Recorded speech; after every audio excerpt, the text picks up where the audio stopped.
breve comentário, tudo que eu vi e ouvi nas últimas horas, depois do título do Flamengo da Supercopa do Brasil em cima do Botafogo. Eu vi muito torcedor do Botafogo minimizando a vitória do Flamengo, dizendo: mas o Botafogo está morto, bateu um cachorro morto, Botafogo não tem treinador, o treinador é muito fraco.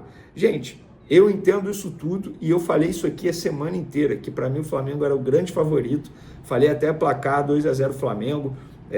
Não achei justo o gol que o Botafogo fez, mas enfim, eu já imaginava que o Flamengo fosse vencer. Só não imaginava que seria da forma que foi, porque foi um massacre, foi um amasso. O placar é totalmente mentiroso, 3-1 é mentiroso. Poderia ser 4-0, até mesmo 5-0.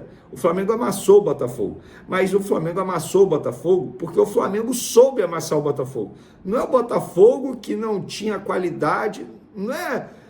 Entendeu? Estão tirando o mérito do Flamengo, do Felipe Luiz. O Flamengo fez um jogo, taticamente falando, perfeito. Individualmente também, porque eu não consigo criticar a atuação de ninguém. Para mim, todos os jogadores que entraram em campo foram bem. Aí, quando o Botafogo empatou ou venceu o Fluminense, confesso que eu não lembro agora o placar, todo mundo falou da memória tática, inclusive eu, porque tem memória tática. Agora, quando o Botafogo leva um amasso do Flamengo, é porque o Botafogo é cachorro morto? Não. O Flamengo fez um amasso no Botafogo, méritos do Flamengo, méritos do Felipe Luiz, que estudou o adversário. Totalmente mérito do Flamengo. Não importa se começou depois a preparação ou não, mas foi o Flamengo que fez aquilo dentro de campo. Porque parece que o Flamengo só atuou daquele jeito por ser um Botafogo que está passando por uma reformulação. Nananina, não. O Flamengo atuou daquele jeito por méritos do seu treinador e dos seus jogadores. Pelo menos é a minha opinião. Vamos lá, pessoal, porque o Flamengo divulgou a agenda da semana aí do elenco profissional. O treino dessa terça-feira, pela manhã, será aberto à imprensa e com direito à entrevista coletiva depois da atividade. Na quarta, o Flamengo encara a Portuguesa, tá? Jogo em Uberlândia. No sábado, teremos o primeiro Fla-Flu da temporada. Eu vou ler aqui exatamente o documento que eles divulgaram. Segunda-feira, treino 17 horas, já aconteceu. Terça-feira, treino 9h30 da manhã. Aí depois, às 4 horas da tarde, voo para Uberlândia. Quarta-feira, 19 horas, Flamengo e Portuguesa, no Parque do Sabiá. 11h30, voo de volta para o Rio de Janeiro. Quinta-feira, treino 17 horas. Sexta-feira, treino 9h30. E no sábado, 4h30 da tarde, Fla-Flu no Maracanã. E no domingo, folga para o elenco. Essa é a programação do time. E o Felipe Luiz alcançou uma marca muito expressiva com o título da Supercopa do Brasil, conquistado em cima do Botafogo. Ele chegou ao segundo título pelo rubro-negro com apenas 18 jogos oficiais no comando. Ele já tinha sido campeão da Copa do Brasil com apenas 9 jogos. Sensacional.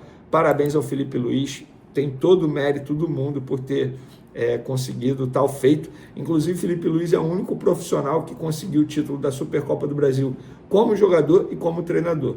Ambos pelo Flamengo, obviamente. E por falar em Flamengo, o Flamengo comemorou aí nas redes sociais a marca de 11 milhões de seguidores no X, ou Twitter, como quer você queira chamar aí. É uma marca muito significativa. O Flamengo é enorme nas redes sociais. Além de ter uma torcida muito grande, é uma torcida extremamente engajada nas redes sociais. A famosa FlaTT. Amigo, não tem jeito. A FlaTT é enorme e ela tem força sim lá no Twitter. Uma informação do meu amigo Flazoeiro, parceiro Flazoeiro, ele botou nas redes sociais. No jogo de ontem, Gerson pediu para imprimir no vestiário a foto dos torcedores do Flamengo que viajaram 12 horas de barco. Cara, e a foto é porque não dá para eu colocar a foto aqui. Confesso que eu não lembro qual foi o jornalista ou a jornalista que divulgou, mas enfim, os caras dormindo em rede, no barco. Sensacional a foto. O Gerson é um baita líder. Inclusive tem uma frase, cara, que eu até postei nas minhas redes sociais, e eu faço questão de ler aqui, porque ele foi questionado depois em uma entrevista ao Sport TV sobre a pressão de conquistar mais um título com a camisa do Flamengo. Pressão é um pai de família que sai 3 horas da manhã para sustentar a família. Isso aqui para mim é um privilégio. É isso, cara. Sensacional. Inclusive essa frase me lembra muito o que o Emerson Sheik fala quando ele chegou à final da Libertadores com a camisa do Corinthians. enfim, conquistou o título, sendo peça importantíssima. E o Sheik teve uma ótima passagem pelo Flamengo, um cara sensacional também. Já tive a oportunidade de fazer programa com ele. O cara, ó, parabéns ao Sheik pelo ser humano que ele é. Mas, enfim, ele fala que pressão não. Pressão era quando ele passava dificuldade nos tempos de Nova Iguaçu, né, onde ele morou aqui no Rio de Janeiro, vendo bala perdida, enfim. Ele falou, cara, eu tinha que desfrutar o momento. E é basicamente o que o Gerson quis dizer. Vamos agora falar sobre as saídas. Lohan, pessoal, novidade, tá? O CSKA enviou a documentação da compra de Lohan ao Flamengo. O departamento jurídico do Rubro Negro analisou, não concordou com uma cláusula e pediu alteração ao time russo. Ou seja, as trocas de minutas já começaram para que a operação seja fechada. A cláusula que o Flamengo pediu para alterar envolve seguranças bancárias de proteção à guerra, porque o CSKA é um clube russo. Obviamente vocês sabem o que está acontecendo lá na Rússia. O CSKA concordou em fazer essa alteração e os clubes estão nesse processo aí de troca de documento. Para quem não sabe, acho difícil alguém não saber, a venda de 8 milhões de euros por 80% dos direitos econômicos de Lohan. Um jogador que já viajou, já fez os exames médicos para assinar com o Everton, clube inglês lá da Premier League, é o Alcaraz. Ele ainda não foi anunciado como reforço, porque Flamengo e Everton ainda estão finalizando toda a parte burocrática, a documentação.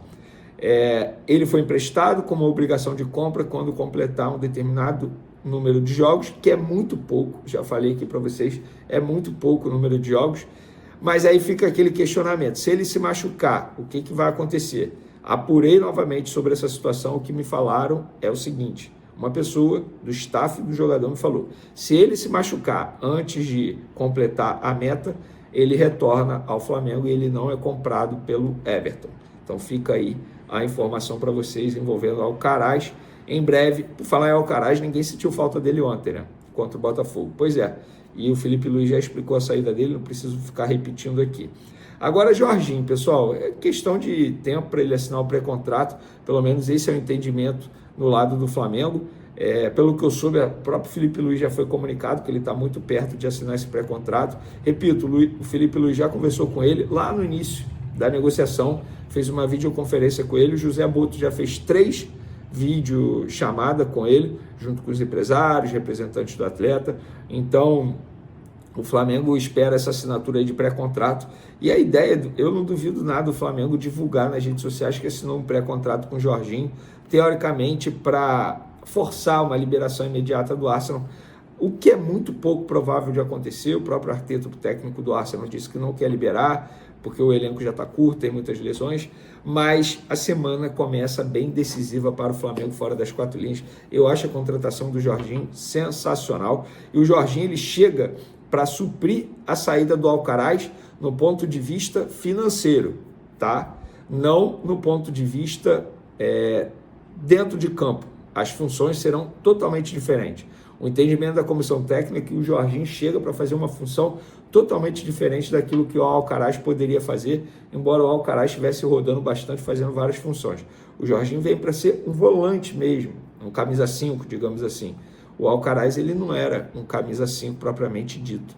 Então, ele chega para suprir a saída do Alcaraz na folha salarial, mas função dentro de campo serão jogadores com funções totalmente diferentes. Isso não é a minha visão, é a visão da comissão técnica e também da diretoria do Flamengo.